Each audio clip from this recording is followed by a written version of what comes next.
ഇല്ല. ആന എഴുന്നള്ളിപ്പ് എന്തിനാണ് എന്നൊരു വിഷയം നമ്മളെ ശ്രദ്ധയിൽ ഉരുത്തിരിഞ്ഞ് വരുന്നുണ്ട്.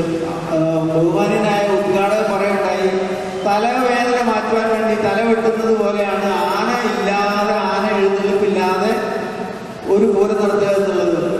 അത് സത്യമായിട്ടൊരു കാര്യമായിട്ട് തോന്നുന്നുണ്ട്. കാരണം ഈ നാടകം എന്നൊരു സംഭവം നടത്തുമ്പോൾ അതിന് അവിഭാജ്യമായിട്ടുള്ളൊരു ഘടകമാണ് കാണികൾ. അതുപോലെ തന്നെ പൂരം ആഘോഷിക്കുമ്പോൾ തന്നെ അവിഭാജ്യമായിട്ടുള്ളൊരു ഘടകമാണ് കാണികളും അതിൽ പങ്കെടുക്കുന്നവരും എന്നുള്ളത് നമുക്ക് മറക്കാൻ പറ്റില്ല. തൃശ്ശൂർ പൂരം തന്നെ എടുത്തു കഴിഞ്ഞാൽ ആരും തൃശ്ശൂർ പൂരത്തിന് എത്തില്ല എങ്കിൽ അടുത്ത കൊല്ലം തന്നെ പൂരം ഡിസ്മാൻഡിൽ ചെയ്യുന്ന ഒരു വസ്തുത നമ്മൾ ആലോചിക്കേണ്ടതാണ്. അതുകൊണ്ട് പാപ്പാന്മാര് അധികമായിട്ട് ശ്രദ്ധ കേന്ദ്രീകരിക്കുന്നത് ആനയെ പരിപാലിക്കുന്നതിനുള്ള ചട്ടങ്ങളും ആനയെ എങ്ങനെ കൊണ്ടുനടക്കുന്നത്, ആനയായിട്ടുള്ള ഇന്റിമസി കാത്തു രക്ഷിക്കണമെന്ന് നമ്മൾ ഇവിടെ മുൻ പ്രാസംഗികന്മാർ പറയണ്ടായി. എങ്കിലും ആനയുമായിട്ടുള്ള ബന്ധം ഈ കാണികൾ ഏറ്റവും അധികം ഉള്ളത് കാണികളിലാണ് എന്നുള്ളത്. എങ്കിൽ മാത്രമേ പിരിവ് കിട്ടുകയുള്ളൂ. കമ്മിറ്റിക്കാർക്കും ജീവിക്കാൻ തന്നെ നിവൃത്തി ഉണ്ടാകുന്നത്. ആനപ്രേമികൾ അല്ലെങ്കിൽ ആനയെ കാണാൻ വേണ്ടി ആന പങ്കെടുക്കുന്ന ഉത്സവങ്ങളിൽ ദൃക്സാക്ഷികളായി വരുന്ന കാണികളാണ് ഏറ്റവും പ്രധാനമായിട്ടുള്ളത് എന്ന് നാം മനസ്സിൽ വിചാരിക്കുമ്പോഴാണ് ഈ പബ്ലിക് ലയബിലിറ്റി ഇൻഷുറൻസ് ആക്ടിന്റെ പ്രായോഗികതയെ പറ്റി നാം ആലോചിക്കുന്നത്. ഇത്രയേ പറയാനുള്ള, ബാക്കിയുള്ളതെല്ലാം ലേഖനത്തിൽ പറഞ്ഞിട്ടുള്ളതാണ്. മാത്രമല്ല നമ്മുടെ മുഖ്യ പ്രാസംഗികന്മാരായിട്ടുള്ളവർ പറഞ്ഞിട്ടുള്ളതാണ്. അതിനെ പറ്റി സംസാരിക്കാൻ ഞാൻ ഒരുപ്പെടുന്നില്ല, ഒരുക്കവുമല്ല. കാരണം വെച്ച് കഴിഞ്ഞാൽ അത് സക്സസ്ഫുൾ ആയിരിക്കില്ല. പക്ഷെ പാപ്പാന്മാരുടെ സംരക്ഷയ്ക്ക് വേണ്ടിയിട്ടും അതുപോലെ തന്നെ കാണികളുടെ സംരക്ഷയ്ക്ക് വേണ്ടിയിട്ടും ഏതെങ്കിലും നിയമം നിർമ്മിക്കുന്നുവെങ്കിൽ അതിന് ഈ റൂൾ മേക്കിംഗ് പവർ 23 പ്രകാരം കേന്ദ്ര ഗവൺമെന്റിന് മാത്രമേ അധികാരമുള്ളൂ, സംസ്ഥാന ഗവൺമെന്റിന് അധികാരമില്ല എന്ന് പറഞ്ഞുകൊണ്ട് എൻ്റെ വാക്കുകളെ ഞാൻ നിർത്തുന്നു.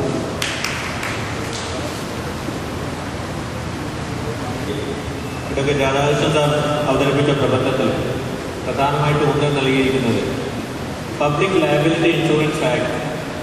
ഒരു ആന പ്രശ്നമുണ്ടാക്കി, പാപ്പാനി പ്രശ്നമുണ്ടാക്കി, ഉടമക്ക് നഷ്ടം വന്നു, പൊതുജനങ്ങൾക്ക് നഷ്ടമുണ്ടാകും. ഒരു കോംപ്രഹെൻസീവ് അപ്രോച്ച്, ഒരു മൾട്ടി ഡിസിപ്ലിനറി അപ്രോച്ച് ആവശ്യമാണ്. ഈ PLA ആക്ട് 1999 പൂർണ്ണമായിട്ടും ഇതിൽ അധികാരം കേന്ദ്ര ഗവൺമെൻറ്റാണെങ്കിൽ സംസ്ഥാന ഗവൺമെൻറ്റിന് കൂടുതൽ അധികാരം കൈമാറത്തക്ക രീതിയിലുള്ള ശ്രമങ്ങളും നിയമനിർമ്മാണ മാറ്റങ്ങളും ഇതിൽ ആവശ്യമാണ് എന്നതിലാണ് പൂർണ്ണമായിട്ടും ഊന്നൽ നൽകിയിരിക്കുന്നത്. തീർച്ചയായും അത് പ്രധാനപ്പെട്ട കാര്യമാണ്. അതോടൊപ്പം എനിക്ക് പറയാനുള്ള പ്രധാനപ്പെട്ട കാര്യമാണ്, ആനയെ ഇൻഷൂർ ചെയ്യാനുള്ള താല്പര്യം, ആന ചെരിഞ്ഞാലോ ആനയ്ക്ക് എന്തെങ്കിലും സംഭവിച്ചാലോ ക്ലെയിം ചെയ്യാൻ ഇൻഷുറൻസ് കമ്പനികൾ കാണുന്നില്ല എന്നുള്ളത് വേദനാജനകമായ വസ്തുതയാണ്. പല ഉടമകളും മാസങ്ങളോളം ഇൻഷുറൻസ് കമ്പനിയിൽ കയറി ഇറങ്ങി ക്ലെയിമിന് വേണ്ടി നടക്കേണ്ട ഒരു ഗതികേടിലാണ്.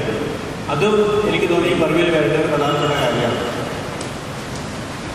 ഈ പ്രബന്ധം അവതരിപ്പിച്ച അഡ്വക്കേറ്റ് രാധാകൃഷ്ണൻ സാറിന് പ്രത്യേകം നന്ദി പറയുന്നു. അടുത്തതായിട്ട് ഈ മേഖലയിൽ പ്രവർത്തിക്കുന്ന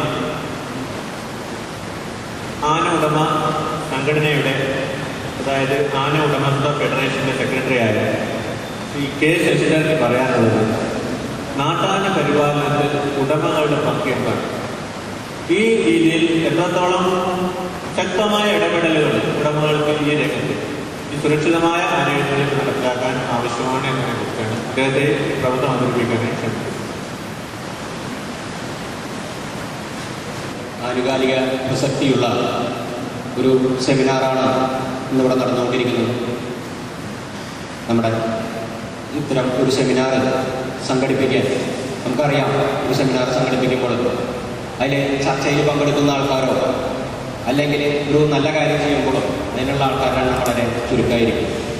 ഇത്രയും വയസ്സായിട്ടും നമ്മുടെ പണിക്കൽ സാറെ പോലെയുള്ള ആളുകൾ, കീരൻ സാറെ പോലെയുള്ള ആളുകൾ, മുരളീധരൻ സാറെ പോലെയുള്ള ആളുകൾ ഈ രംഗത്ത് ഇപ്പോഴും സജീവമായി നിലനിന്ന് നമുക്കെല്ലാം മാർഗദർശനം നൽകിയിട്ടുണ്ട്.